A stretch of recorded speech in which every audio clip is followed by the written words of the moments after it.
So, I don't think it's just coincidence that we got a full choreography for an intro that's called Devil is in the Detail. And I've made it my mission since No Diggity dropped to pull apart the threads that might link everything lore-wise. This morning I believe I had an epiphany about it, so here are my thoughts.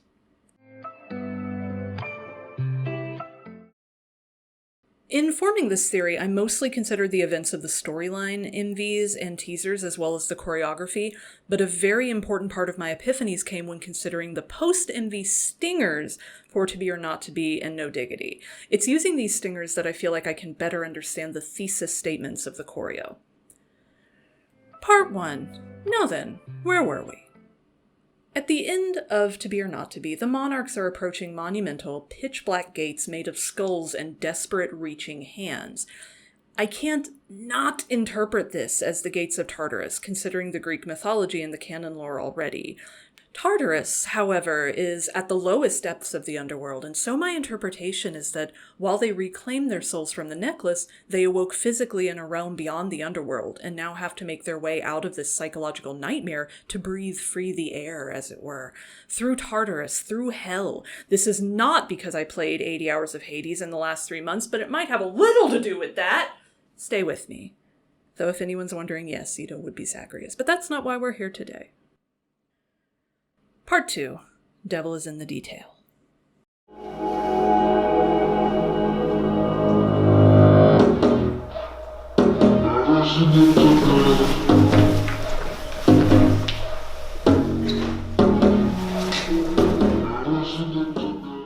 What's an opening formation? The imagery is not 100% clear to me, but I feel as if this entire opening formation sequence is dual-wielding imagery of a crown, much like the killing part of To Be or Not To Be, but also the gates of Tartarus. Look at this transition once Honung ascends to the top of the formation and how their hands all come out grasping, similar to the gates at the end of To Be or Not To Be. I mean, I'll be damned if this is supposed to invoke anything else. Rewinding a bit, this framing of Soho being resuscitated and borne by their hands is stunning. Soho's journey in the To Be or Not To Be choreography merits its own post entirely because there are a lot of moments that seem to be telling a story for him particularly, and this is just a continuation of that. Raven and Ido being separated for the rap line part seems like an obvious utilitarian choice, and I agree that it is. However, before we prepare to dismiss all the pairings as serving the progression of the song itself, I have another theory that ties together a lot of the inciting moments of choreography. I promise you that this is going to sound like a reach, but that's just how my mind works, and if you enjoy it, I'm glad. So what's up? Ido, Honung, and Shion are the monarchs who have absolved themselves by the events of No Diggity and fully reclaimed their souls as well as their conscience. Soho and Raven, not so much. They have a lot of work to do to free their conscience, especially Soho. Oh lord, especially Soho. Koni is an extremely interesting case as he seems to have a foot firmly in both sides. More on that later. For further paranoid conspiracy theorist proof of this, please note that their outfits in the choreography videos symbolically reflect this. Light, light, light and dark, dark, dark, kind of lightish, and light. Ha. What? Child. Anyway, so... If you need more convincing, may I point out that Ito, Honung, and Jian are the only members who got those wonderful all-closed-in-white shots in the back half of the No Diggity MV? Okay. The most interesting moments of Loreography in Devil in the Detail are the following. These lotus hands. The imagery, I die. Koni is coming into his own. His character is blooming, expanding his consciousness, going sicko mode with the realization that he has power in the underworld. Directly following that, Soho offers a hand to Koni and literally drags him down. Again, there's the light and dark dichotomy of Koni to talk about here. While the two good boys, Honung and Shion, are back there just trying to maintain balance so they can get through this hell Tartarus thing.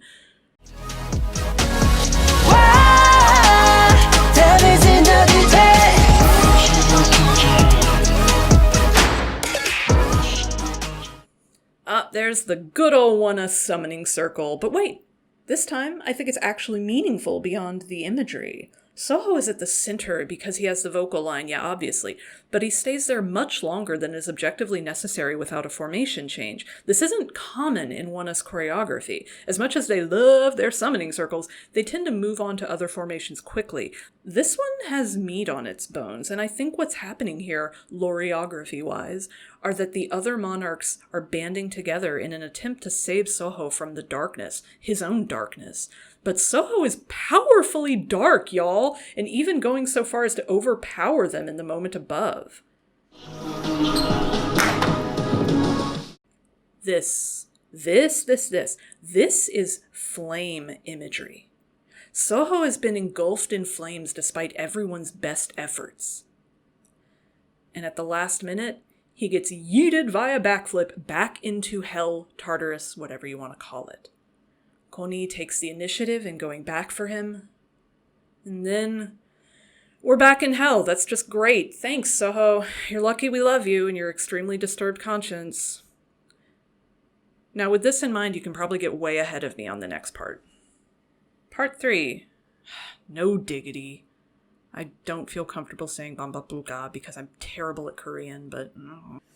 Now, perhaps not remarkably, the title track doesn't have nearly as many Loreography beats as Devil in the Detail. However, we know it's part of the lore, and this was made abundantly clear simply with that opening move. That is where we left off, To Be or Not to Be, but not exactly. There is a slightly different formation of dancers here, which suggests it's not picking up exactly where To Be or Not to Be left off, but rather that this is a cue to let casual fans know explicitly, yes, this is a continuation of the To Be or Not to Be story, despite the wild concept change.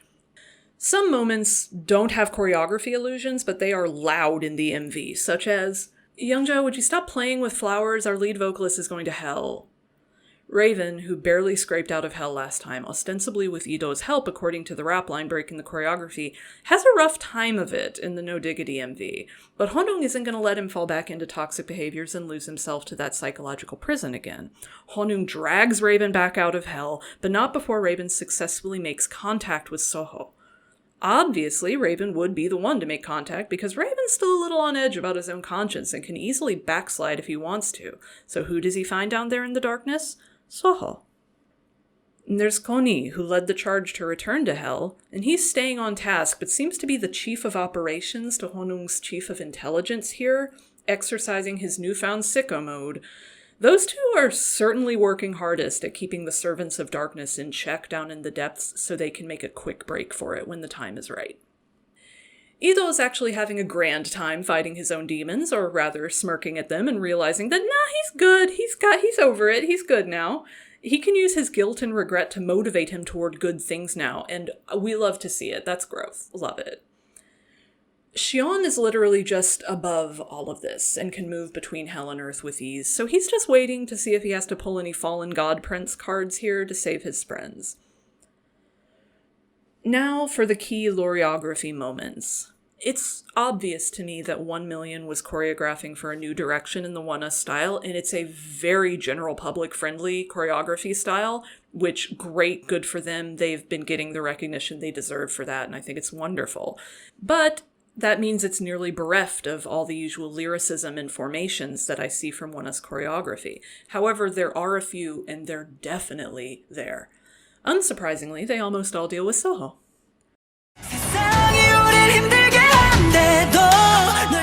Okay, God, this moment whips. Oh, I love it so much. They're all working to free Soho and lock the gates behind them, with Koni giving Soho one final push. That's not a normal choreography move. That is storytelling. That is lyricism. And it sticks out like a beautiful sore thumb with an entire sonnet written on it. I love it.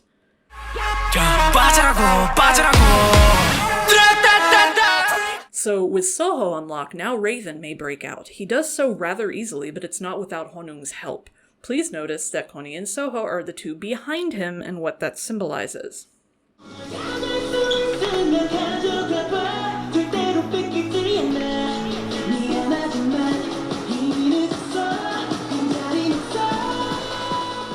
Okay, this fucking bridge, it's amazing with the Loreography. First of all, we have Koni, and the summoning circle is using the same imagery and texture that was formerly used to represent engulfing fire in Devil in the Detail. So Koni reaches out and then gets dragged back under. And then who's that on the outside making it to the surface? Literally with the support of the other monarchs. It's Soho! And Soho finishes things out in the center, as well he should, because he got us into this whole mess. Part 4. What happened to Koni? What happened? Excuse me? Sorry? I'm so angry at this post-MV stinger. It took me forever to wrap my brain around what is being suggested here, because I thought, hey, wait, the red lighting represents darkness and hell, doesn't it? Doesn't it, RBW? I thought we just got out of hell. What's going on? What's happening? So I leave the final interpretation in everyone's individual hands, but the thought that occurred to me was, what if this entire scenario was a test of resolve and camaraderie, an illusion, a trick by the devil, or that Donger Helios, whatever? What if Koni was the only one who saw through this? And the only one who genuinely made it to Earth at the moment he appeared to have been dragged back to hell? Because, as we know, Koni is a tactical genius, a monarch among the monarchs, and all his visual imagery in the MV suggested a sort of power cabal. What if he realized that they weren't all strong enough to face the challenge of breaking this cycle, so he schemed to leave them behind, but leave them safe in the illusion while he struck out with the power of God and anime on his side? Y'all, I think Koni is gonna kill and dethrone God.